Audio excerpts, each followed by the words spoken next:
Welcome to another Friday Classic hymn. Today's hymn is unusual in that the author probably would not like that we're doing this video about it.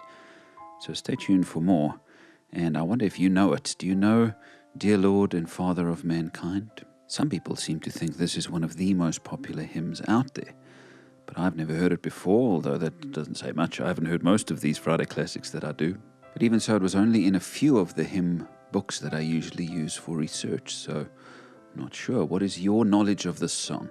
If you know it, if you love it, if you've sung it, share all those types of things in the comments below, please. I'd love to hear your stories, your memories of this song. And as always, please subscribe and like the video and share it. It really helps me to get these videos out there. Thank you. Let's talk about the interesting history behind this hymn. It was John Greenleaf Whittier, an American poet who lived in the 1800s, who wrote this song. He wrote this at about the age of 65. He was born and raised on a farm in Massachusetts, worked there until the age of 20. Now, he was born into a Quaker family. The Quakers were a religious group who very much valued silence and quiet meditation. They didn't believe in sort of traditional church with its hierarchies and its songs and its priests and all of that sort of thing. But they were very much more into silent contemplation and a different form of spirituality in that way. And so he was born into this type of a family who were Quakers. He quickly developed a great skill for poetry.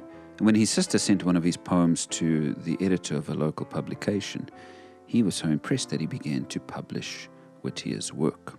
And this man actually ended up encouraging Whittier to pursue an education in journalism, which he did, and ended up having quite a successful career in that field. And shortly before the Civil War, Whittier was involved in a publication called the Atlantic Monthly, and he would publish poems and other writings of his in this magazine. Being a passionate abolitionist, his writing often had that sort of a bent to it, and he was widely respected for his writings of this nature. And it was a poem of his published in this magazine that we know as Dear Lord and Father of Mankind, although that's not what he titled the poem. The poem was actually called The Brewing of Soma. And this is very interesting. This poem was all about this substance called soma that Hindu priests used to take to kind of get themselves into a frenzy. It was a hallucinogenic type of a substance. And so they would brew this in a drink and they would go off their minds, and this was like part of their religious experience, was going into a kind of frenzy to try and connect with gods. Now, Whittier, being a Quaker who didn't like noise and emotion in worship, compared Christian worship of the day, especially with its camp meetings and revival meetings in the later 1800s in America, to the brewing of soma by the Hindu priests. And he said that basically they're using music to stir up, whip up the emotions of the people. And he wrote in this poem how he disagreed with that. And you'll see in the words just now when we look at them, how some of his words are talking against a kind of enthusiasm or overly emotional way of worship. Again, this comes back to his Quaker background. And so it makes me think he would probably hate what we're doing here, and most music of the day, most Christian music of the day, he would probably think was doing the same thing. It was creating a kind of a frenzy that shouldn't be there. And the great irony is that Whittier never intended to write any hymns, although his poems, being such a prolific poet, were used in many hymns. In fact, it's said that of all the American hymn writers, he's probably the most prolific because so many of his poems were used in hymns. Whittier died in 1892, an old man, buried with a simple Quaker funeral. And today there is actually a house called the Amesbury House, which is kind of a shrine left in his honor in that part of the world. But just before he died, I think it was about 5 years before, a man named Frederick Maker put this tune to his words. And so it became a popular hymn, and many people still sing it today. These were his words, and words that we sing today as a beautiful hymn. And even though his intention was to come against emotionalism in Christian worship, these words still speak to us today, as we shall see. Let's have a look at what he wrote. So verse 1 is, Dear Lord and Father of mankind, forgive our foolish ways. So he's addressing God as the Lord and as our Father, very much like Jesus did in the Lord's Prayer, of course.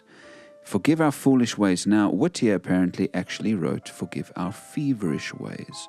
So that, again, applies to this whole concern of his that our Christian worship is too emotional, too frenzied. Forgive our foolish ways. Re-clothe us in our rightful mind. In purer lives thy service find. In deeper reverence praise. So he's saying there's no need to go over the top and to go crazy when in quiet, rightful thinking we can worship God with deeper reverence. This reminds me of how in my Rock of Ages video, which I'd encourage you to go watch, I sing two versions of the hymn. One is the traditional version, very gentle. And then I play a version that my friend Rich wrote, which is kind of a 12-bar blues rock type of thing. And it's interesting to see the comments. A lot of people take a very Whittier-like approach and say, this is terrible, how could you do this to such a hymn? It's awful.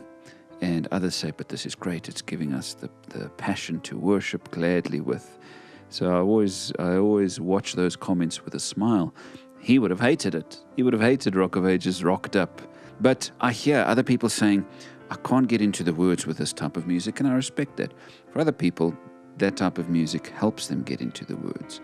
But for some of us, we need the quiet and more gentle way and the more gentle music to get into the depth of these words and to praise in deeper reverence. And maybe that's you. Maybe you like this channel because I just sit at the piano and play stuff gently most of the time. And that helps you to get into a deeper reverence and praise of God. That's great. But maybe we should allow for people who like to express things more passionately. Verse 2 says this, In simple trust, like theirs who heard beside the Syrian sea the gracious calling of the Lord, let us, like them without a word, rise up and follow thee. So Jesus beside the Sea of Galilee, or the Syrian Sea as he called it, calls the disciples to follow him. And he says, in simple faith, in simple trust, we hear God's call, and without a word even, we drop our nets and follow. Remember how they just dropped their nets and followed Jesus? And so he's saying we shouldn't have to use lots of words in our worship, but we can keep it simple and just simply trust him and follow him. Some people would agree, and some people especially dislike some of the modern worship where we go on and on and on, right, and sing a song that's a verse, a chorus, a verse and another chorus, and it takes us 10 minutes because we keep pushing into the same words. And I agree, that sort of stuff drives me nuts. I want to just take in the words for what they are and sing them and receive them and go on. And perhaps use a little bit more silence here and there. But I don't know if he's quite correct in saying, we need to just follow Jesus without a word. I see the disciples engaging with Jesus, talking to him. And I think we do that in our worship. Yes, we rise up and follow him in simple obedience, but it's okay to in unity sing to him and so on. Verse 3, O Sabbath rest by Galilee, O calms of hill above, where Jesus knelt to share with thee the silence of eternity interpreted by love. So he's painting a picture now of Jesus kneeling in the hills in a Sabbath rest there in Galilee. And again, he's trying to evoke this kind of peaceful Sabbath where we don't say much, where we just in the quiet listen for God. And that was the Quaker way. I can appreciate that. I think we don't do that enough. I think we don't stay silent long enough, but that perhaps we should do more silent Sabbaths and restful retreats in this way, like Jesus who knelt down in the quiet and withdrew so that he could pray and spend time with God. Maybe we need to do that. But once again, I agree only in part because I see that, but I also see Paul saying, sing songs of praise and thanksgiving and build each other up by singing spiritual songs. I think that there's a time to be quiet and a time to make a bit of noise. Verse 4, drop thy still dews of quietness till all our strivings cease. Take from our souls the strain and stress, and let our ordered lives confess the beauty of thy peace. Ordered lives, that's what strikes me there. And in this case, I agree with him. I've always struggled when I go to churches where there's chaos and where people are going berserk and running around and laughing and falling on the floor. I remember how Paul in the Bible had to, or in his letters, had to say to the early churches, people come into your meetings that don't know what's going on. You need to order things and you need to keep things simple and not go over the top. Maybe that's what he's alluding to here. A type of worship that is too over the top and without any order doesn't really help. I always say that the Spirit leads us in our preparation more than anything else. And if we're not prepared, we just walk in and say, Spirit, lead me. That's a recipe for disaster. But if you take the time to prepare and say, Spirit, lead me, he will do that. So he is favoring a quiet type of worship here, where the beauty of his peace in a sense of order comes about. That's great. There's a time to be quiet and to receive the dues of quietness in God's presence. Maybe we don't do it enough. And when we do, I like how he says here, take from our souls the strain and stress. Maybe in the quiet, in the gentleness of worship, God does that. And as we meet Jesus in that place, he lifts our burdens. But again, I think there's a time to make a bit of noise. I'll say it again. Verse 5, breathe through the heats of our desire, thy coolness and thy balm. Let sense be dumb, let flesh retire. Speak through the earthquake, wind and fire, O still small voice of calm. All right, so he's calling to mind the famous story of Elijah on the mountain and how God wanted to speak to him. And in the earthquake, the wind and the fire, God wasn't there, but it was in the still small voice that God spoke. Beautiful story in the Bible of how God speaks in the quiet. And sometimes we've got to dim all the noise and get into a silent space where we can hear him speak. And the Quakers were very good at this. They favored that type of thing. And so, of course, Whittier wanted that. Breathe through the heats of our desire. Like, we don't want to be all aflame with desires instead of being cool and calm in God's presence. So there's a balance here, right? There's a balance. God is going to speak in a voice of calm. But, remember, there were also psalms where God's voice thunders. Go and have a look and read Psalms for how many times the psalmist talks about God's voice thundering in the heavens and that sort of thing. It has to be both, friends. There's a time for one and there's a time for another. Looking at this, I can see the song being used in worship in quiet moments so that we can gather our thoughts, prepare ourselves to hear from God. I can see the worth of singing a song like this and reflecting on that sort of thing of being quiet so that God can speak. But I also feel that the scriptures are filled with making joyful noise, praising God with clanging cymbals and stuff like that. So I think it's got to be both. I think you've got to be able to worship in both, in quiet reverence and in joyful, loud praise. But he has a point. He has a point. Certainly, there is a call for times of quiet, times of simplicity, worship moments of gentleness, and I hope that a song like this will help us get there. Let's sing it together, friends, and as always, just a thank you to those who support me on Patreon and who make donations via PayPal. I'm really grateful that you would be so kind to do that. I spend most of my week pastoring my church, but I spend the one day in the studio here doing my encounter videos, doing my daily devotions, and your kind donations help me to do that.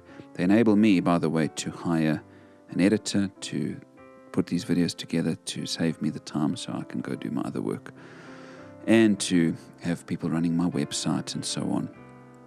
So thank you. Thank you that you are so kindly doing that. Please sing the song with me now and let's just be still. Let's do it. Let's be still and ask God to speak to us in the stillness as we sing.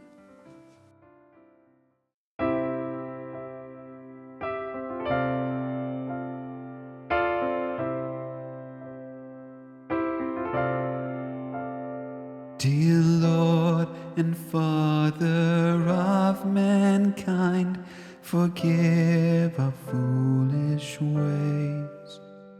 Re-clothe us in our rightful mind, in purer lives thy service find, in deeper reverence praise.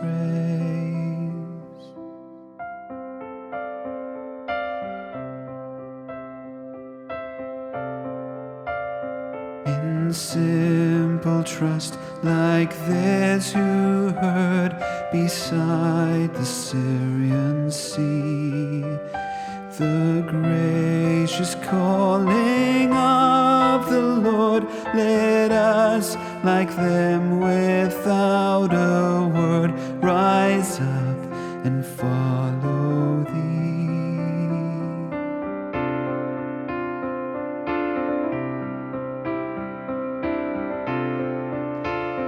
O Sabbath rest by Galilee, O calm of hills above, where Jesus knelt to share with thee the silence of eternity,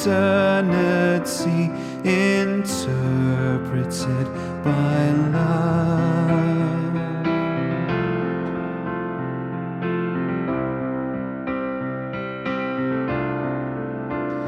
Drop thy still dews of quietness till all our striving cease. Take from our souls the strain and stress, and let our ordered lives confess the beauty of thy peace.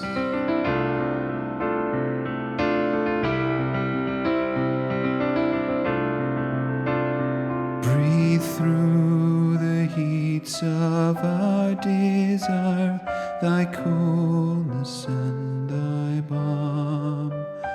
Let sense be dumb, let flesh retire. Speak through the earthquake, wind and fire, O still small voice of calm.